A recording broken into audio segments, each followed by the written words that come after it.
but it's actually Indiana that has 7 points off of the turnovers that Atlanta has created until we saw Angel Reese, shout out to our teammate, Angel Reese in particular, her energy shifted. I thought when she got some of those easy baskets to go in the paint that quite frankly she had struggled with to open the ball game, that's when you saw this defense begin to pick up its energy, this Dream Squad to begin to play with a little bit more confidence. Yeah, athletes know it's not how you start, it's how you finish, and that energy is contagious because if you look at Angel Reese, she already has 7 and 9. She's already getting close to a double-double, but then also, if you think about, on the other side here, you're seeing the Indiana Fever, they're just being a little bit methodical. What if the contract that was supposed to establish Angel Reese as one of Reebok's biggest basketball stars is now becoming one of the most uncomfortable aspects of her career?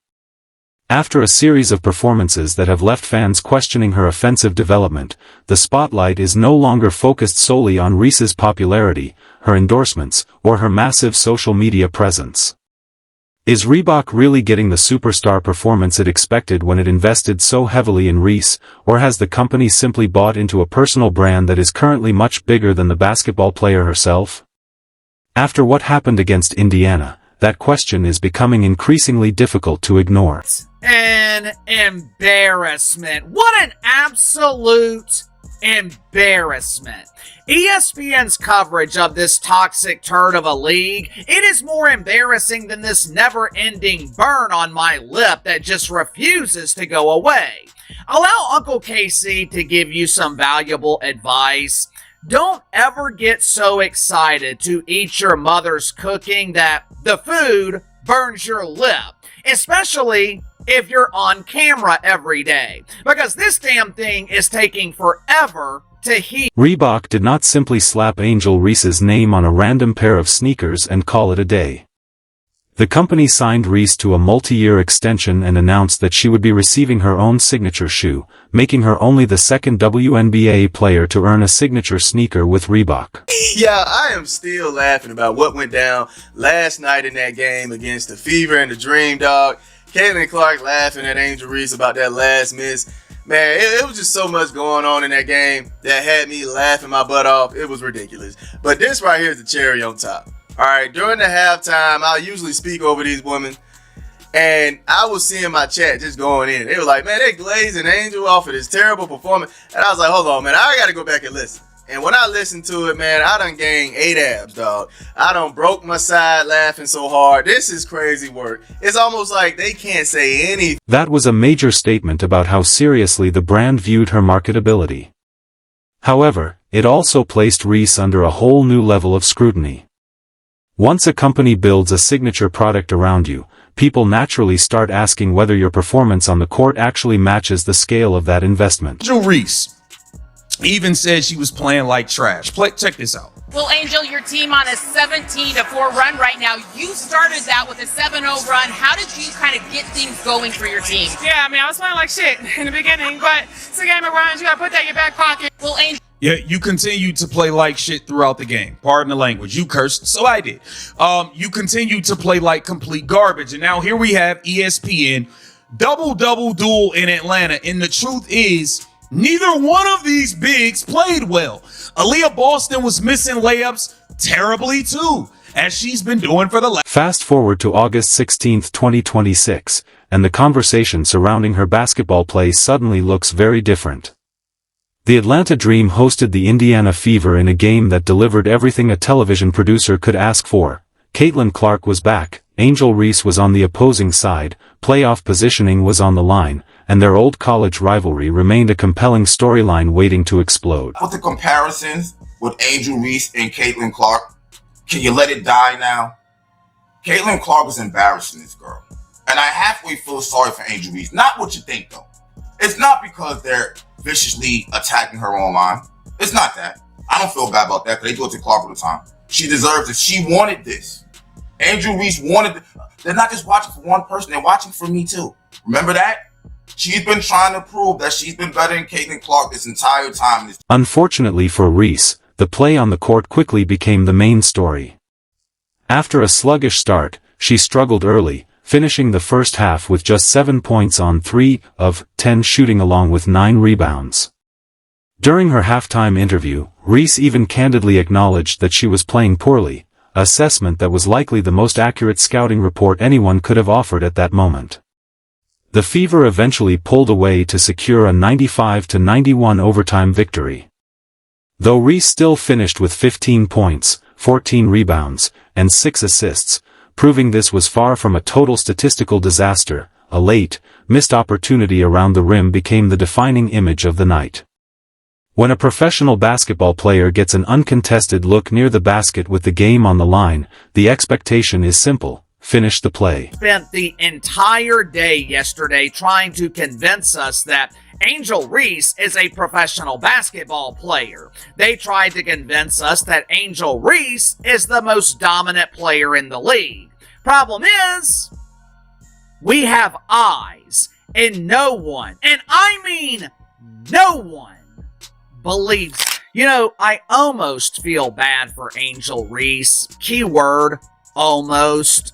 I would feel bad for her if she refused to believe the lie that she... Nobody is demanding a masterclass in offensive technique, they simply want the ball to go through the hoop. That execution is especially vital for a player who has built her reputation on physicality, glass crashing, and paint dominance. Reese's greatest strength has always been her ability to create extra possessions by attacking the glass and making life difficult for defenders. The numbers prove this capability. Earlier this season, she posted 15 points and 17 rebounds against Toronto, including a career-high 11 offensive boards, and entered the matchup leading the league in rebounding. While those stats certainly hold weight, professional defenses adapt quickly once they identify a player's core tendencies. When defenders know a player is most dangerous around the basket, they collapse on driving lanes. When they know a player lacks a reliable perimeter shot, they sag off and anticipate moves at the rim before they even happen. ESPN, y'all have to do better. Y'all have to do better. Y'all have to get some actual honest media at some point. ESPN has embarrassed themselves. You have Monica McNutt and company, the crew, Andrea Carter, Chinny Ogumake. They were on ESPN on the telecast, on the broadcast, lying about Angel Reese's performance. You got ESPN pretending like Angel Reese played well. Andrea Carter lying, saying Angel Reese wasn't missing her layups.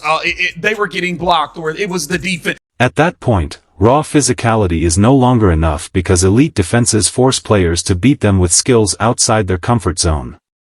This dynamic is precisely why questions are being raised about whether Reese's offensive development is keeping pace with her growing public profile.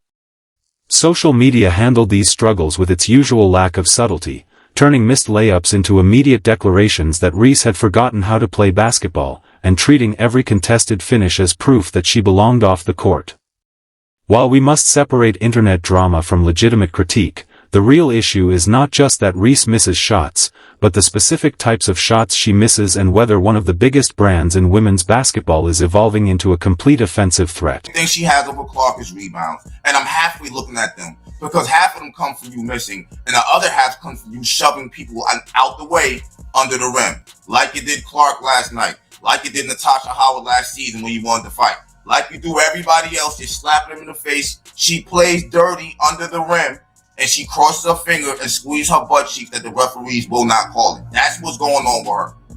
We got to stop. You got great players. You got good players. There's a difference.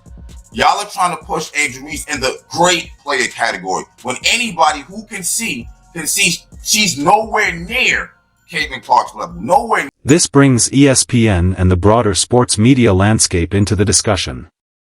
Critics have accused certain analysts of offering Reese overly generous praise even when her offensive efficiency leaves much to be desired.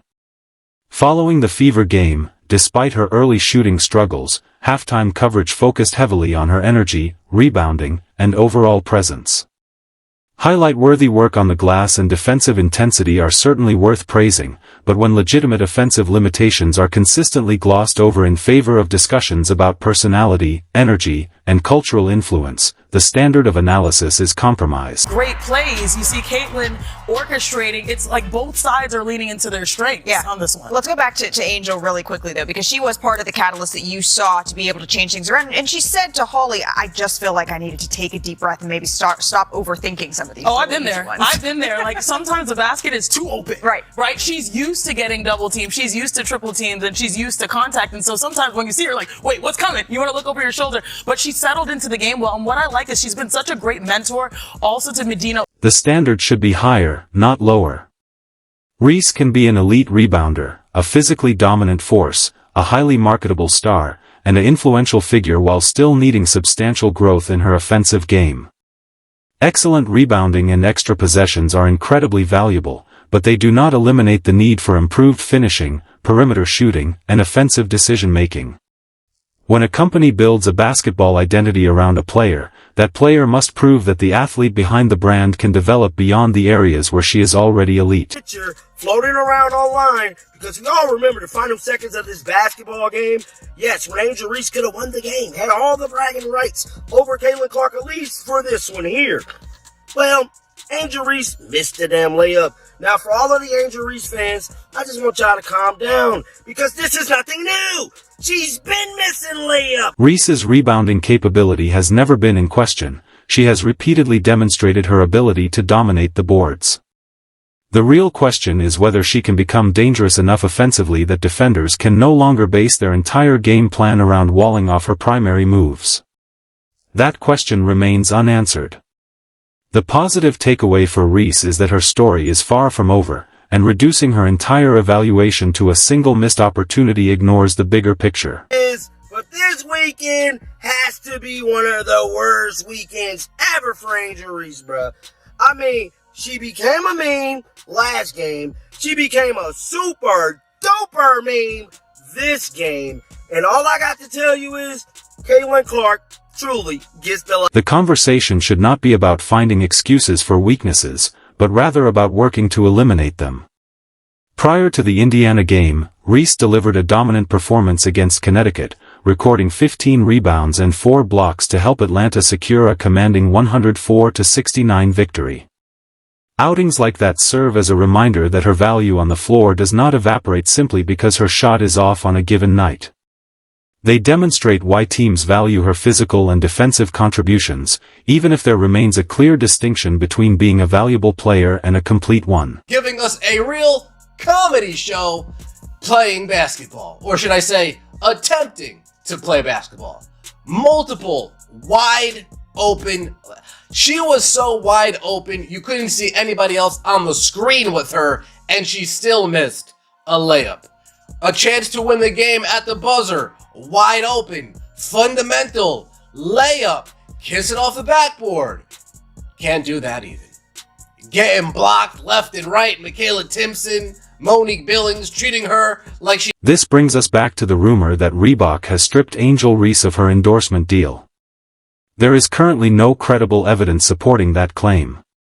On the contrary, Reebok continues to actively market Reese and her signature footwear line as a pillar of its basketball division. Nevertheless, the underlying question remains valid. Could persistent offensive struggles eventually impact how major brands evaluate her long-term value? Absolutely. High-profile endorsements become far more secure when a player can consistently convert offensive rebounds into second-chance points and finish crucial plays down the stretch. While Reebok may not be panicked today, executives are watching the same games as everyone else, betting that her on-court production will eventually match her expanding star power. All the people that was talking all the trash about Caitlin Clark missing those free throws that one game, yeah, we remember that. We remember that. And guess what? Angel Reese couldn't even make a damn layup to win the game. And I'm telling you right now, this is hella funny. Oh my God, this is super funny. This is more funnier than the video of the guy pretending to be Angel Reese. I mean, She literally hit the floor, put her hands over her head. Sorry, guys. Hit the floor, put her hands over her head like, oh my God, I messed up. Yeah, you messed up real bad, Angel. Real bad. But let's pull up the meme right now and let me show you how it is. So draft. That bet only pays off if her basketball development catches up with the brand strength. The continued rollout of the Angel Reese signature line proves that her partnership with Reebok remains strong. Therefore, the core issue is not whether Reebok will cancel her contract, but whether Reese can transform into the complete basketball superstar her platform suggests she is. Right now, a noticeable gap exists between the marketing and the on-court production, between the celebrity persona and the offensive skill set, and between the media narrative and the actual game. And so y'all saw how Shanae was like, how Malika just jumped in mid-conversation with her mid-talking and say, yeah. But let's get back to Angel Reese. She almost didn't even want her to say anything good about Caitlin Clark. I don't understand it. Hey, you only can say that about players who are too open shooting the three. Not right at the rim, dog. Come on, man. We don't say that for players right at the rim. Only when you're shooting threes, man. Sometimes you are too open when you shoot a three. But not when you're right at the rim. That's ridiculous.